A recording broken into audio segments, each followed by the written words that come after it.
never asked.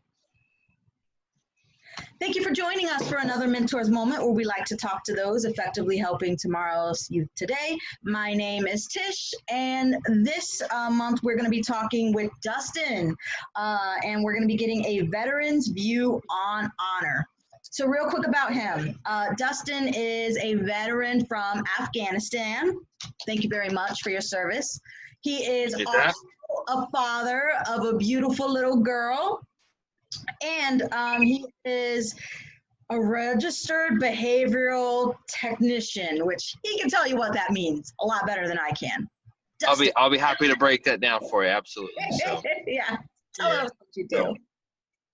So first off, thank you for having me on your program. I appreciate the opportunity. Thanks for being here. So registered behavior technician, what we do is we work with clients that have been diagnosed with either intellectual and or developmental disabilities. And what we try to do is empower them to gain the skills, whether through behavior, whether through, slight suggestion or whatnot, where we can encourage and empower them to go and have what most would consider like a typical life, being able to go to the store and, being able to do errands on your own, that kind of thing.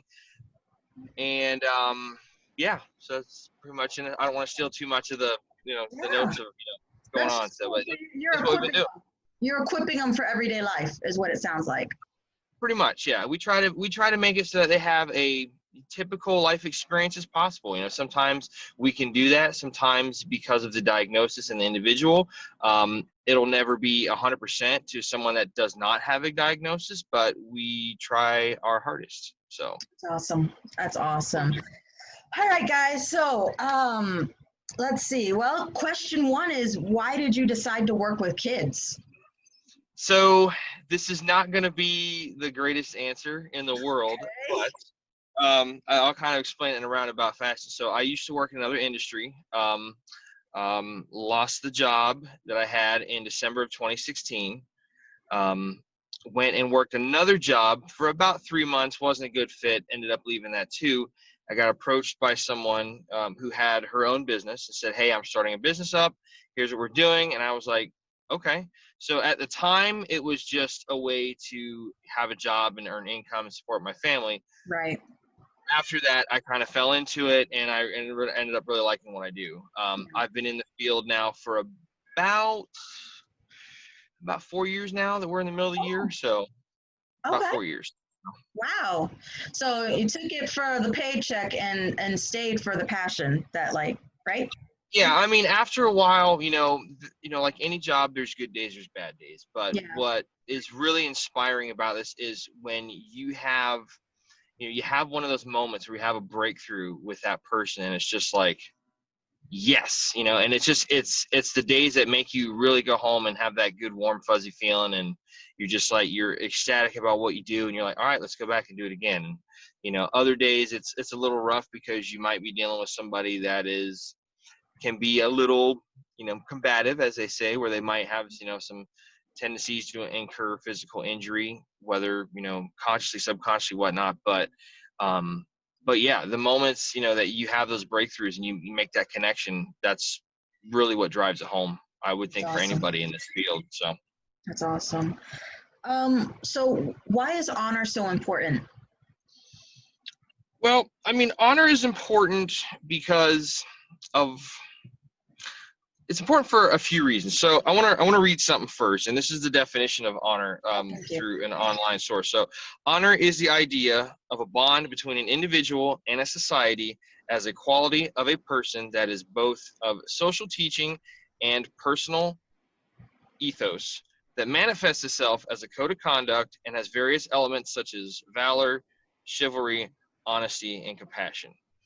So honors,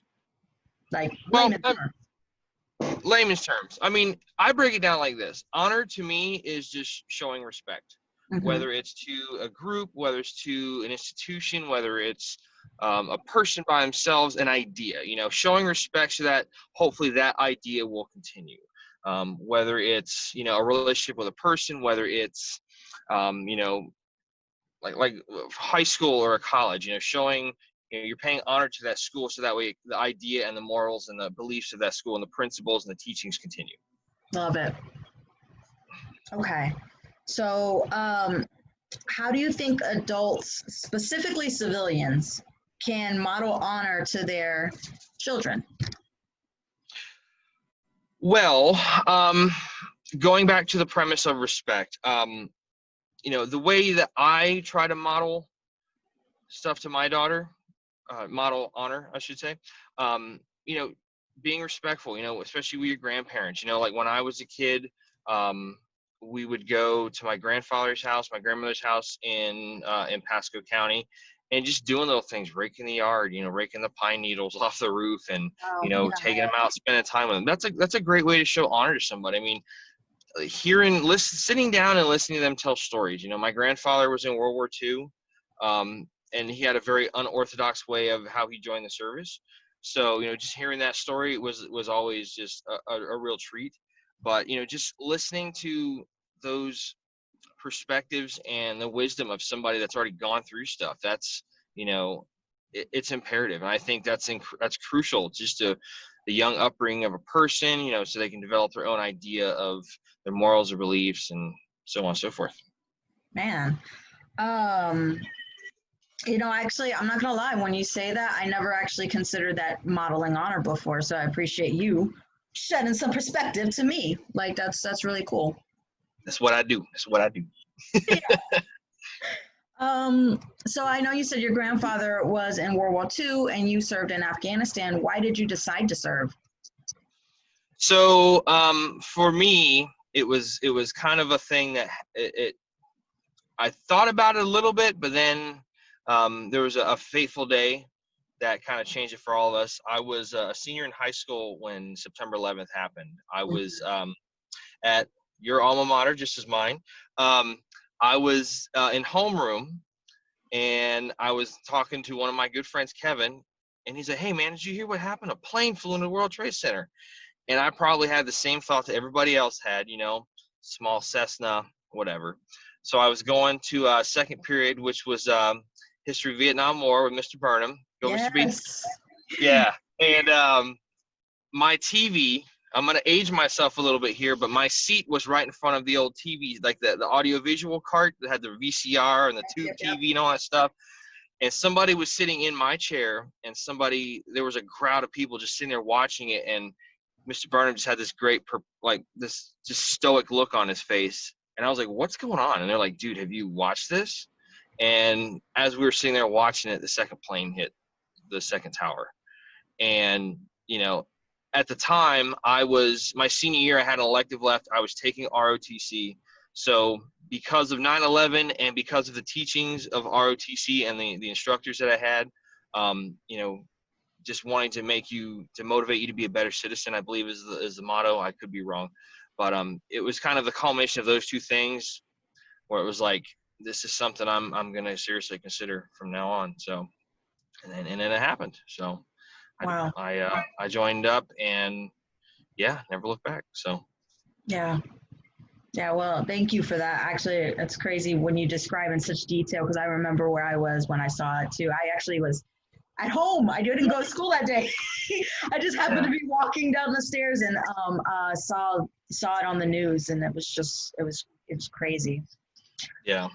I think anybody in our generation, it's kind of like, my dad used to say, he would always tell the tale of, like, when he was in school and JFK was shot.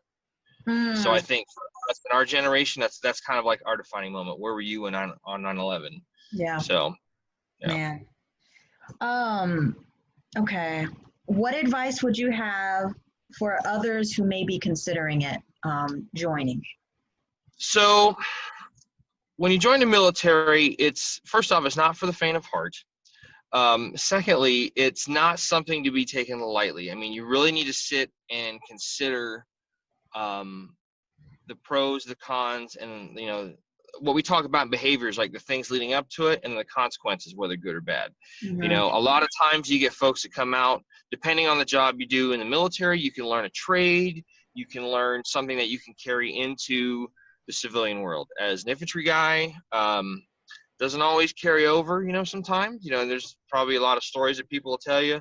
You go from being a scout platoon to being, somebody that's, someone that works on a loading dock or, in shipping and receiving or something. It doesn't always carry over. But there are opportunities there where you can take and learn a trade, learn a job, and carry it over into your civilian life. And that's great. You can get free education, all that stuff.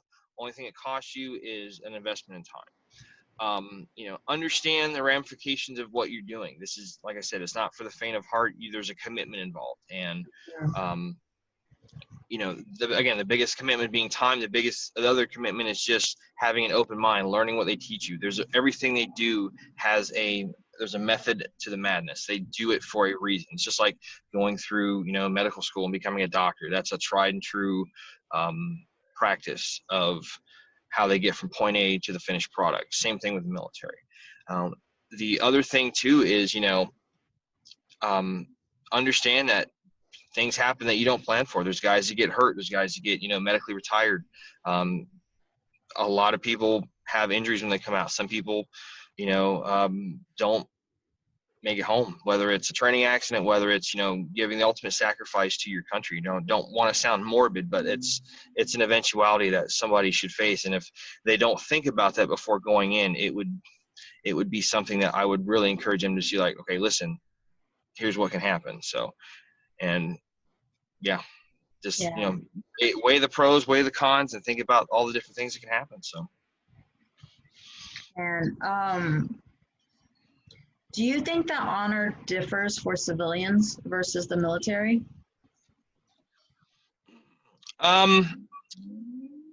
So yes and no. It's kind of, I'm going to break that down a little bit. So I think with,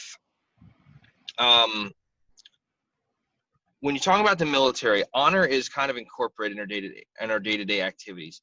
Every day at, during the evening, we stop and, stand at parade rest for the flag. Then we salute the flag when they're playing, the different bugle calls and stuff. I don't want to say the wrong thing, so I'm just going to speak in generalities here, because they're going to be like, what are you doing? That's not the right answer. So I don't want to get knife-handed by everybody doing all this stuff. Just paying homage to the different things. I think in the civilian lifestyle and the civilian culture, yes, I mean, there are certain ways you do that. Standing in, when you're in school, standing and, putting your hand over your heart, saying the Pledge of Allegiance, or standing for the national anthem. I don't think it's, in certain cases, I wouldn't think it's the same thing as being in the military, just for the sake of having the exposure to it all the time. I think it's there, but just the level of obviousness to it is going to vary a little bit. I gotcha. Because I guess in the military it's more immersive. It's immersive, like it's, right? Yes, immersive. Yes, I would say, because in the military you learn about, especially when you're on active duty. I was in the National Guard for 6 years, so you do learn about this, but not to the same extent. Not talking trash about active duty and reserve and National Guard and all that kind of stuff. We all served. It's all the same thing. But, especially like I have a few guys that went to different units. And, you learn about the lineage and about the people that, for certain active duty units, you learn about the names of the heroes that were awarded, the Bronze Star, the Silver Star, the Distinguished Service Cross, the Medal of Honor. You learn about those, and that's part of like the heritage of that unit. And you learn it and you take it to other units as well. When you transfer, you PCS, you go to different training schools on TDY or whatnot. I think, it's very immersive. It's constantly there, and you're constantly having to learn about it, what all the, the different things on your uniform mean, and the significance of them, and that kind of thing. So absolutely. Wow. Okay. Do you think that honor is trained into us, or is it already like naturally ingrained and we can use it or lose it, I guess? I don't know. Is it already on board the hard drive as a young child? Right. I would say 9 times out of 10, it's probably something that's ingrained to us. Okay. And the reason I say that is, earlier, citing the example of like going and spending time with your grandparents, and, like with my grandfather, we would sometimes we would go and take a trip up to Bushnell, which is where he's interred. He's interred at the Florida National Cemetery in Bushnell. He would go up there and he would talk about how beautiful a place was, and explain the symbolism of, you know, why all the headstones are laid out so that you can just see them in rows, and, you know, the different symbolism of this and that. And, you know, it really kind of gave you a sense for, you know, people that pay the ultimate sacrifice, people that serve their country, that kind of thing. That, in addition to seeing the different folks he was around, he was with the American Legion later in his life. He was always doing like these service projects. He actually was awarded Legionnaire of the Year at his Legion post for a service project that he did. Yeah. He was super proud of that. He basically had this project where he would take the crossword puzzle out of the paper and cut them out, put them on a piece of cardboard, and cut the answers out and put them on the back. So for the folks that were in the hospital for whatever reason, you had puzzles, and that way you could take, and if you see somebody like the roommate you have in your hospital room, you can take and trade them back and forth. So you've got something to do, because if you ever stayed in the hospital, it just seems like you lose sense of time, and you're just like, oh, I was there for a month. You were there for 4 days. But I get it. I totally get it. You know, I know people that have been in the hospital before, and they're like, yeah, you don't have, a lot of times you don't have a watch or a clock. You're just like kind of zoning out. So, but can you repeat the question again? Because I kind of got a little bit off track here. So no, you answered it. So even when you were, it was, do you think the honor is trained into us or naturally ingrained into us? Like, yeah. I don't know. Like I said, to recap, I think a lot of it is trained, because, you know, a lot of times you're talking about behavior. We are what we observe, whether as a little kid, whether as, you know, adults or whatnot. Like you see, you know, kids coming from, hypothetically, if you had a kid in a situation or a family environment where, you know, the dad drinks a lot, and then they kind of become involved in alcohol at a very young age. You know, don't want to use a negative connotation of it, but I mean, you are what you observe and what you're around. You know, that's why, you know, I personally try to surround myself with great people, mentors, friends, family, that kind of stuff. So yeah. No, it's super true. I have a saying, I've said it like on a couple of these, but I'll say it again. Like, change your circle, change your life. That's my saying. Yes, I like it. That's truest. I like it. Yeah. All right. So, coming to conclusion, what is the biggest lesson that a child taught you? So this is the one question that I struggle to find a good answer for. Okay. And I'm gonna kind of deconstruct it a little bit. So, you know, I look at it as there's kind of three parts, and I'm taking experiences from Afghanistan, taking experiences from my daughter, and then from working in the field that I work in now. It's kind of two things. It's innocence and inclusion. So, especially with kids nowadays, I mean, with everything going on in the world, there's a lot of just uncertainty. There's a lot of, you know, upendedness. You know, things are just constantly changing with, you know, health concerns or, you know, social environment type stuff. It's very awesome to see kids, whether it's here stateside or in a third world country like Afghanistan, just being a kid, you know, playing, kicking a soccer ball around, going outside and playing tag, and having fun, just enjoying that. And the other part of that is inclusion. You're just sitting there, and you don't, you know, good things can be learned from being around other people, and bad things can be learned. And, you know, inclusion is so important. You know, you look at kids that just may come from two different ways of life, and when they play together on a playground, they just kind of forget about all that. And that's just a wonderful, beautiful thing. And I think it's something that we kind of, as adults, you know, adulting can be a bit hard at times when you have children, or even if you don't have children, especially, you know, for those that have children and work with children. It's like you're kind of getting the, you know, both ends of the sword there. But I think it's very important as an adult just to take the time and, you know, go for a walk, do something, just kind of decompress and just rekindle that childlike spirit. That's very important, especially with what we've got going on today. So yeah. Well, thank you. Of course. I really like that because I agree with you 100%. And it's been hard these past months, not seeing kids being able to just be out and be kids. So never take that for granted because it is important. And decompression, parents, also important.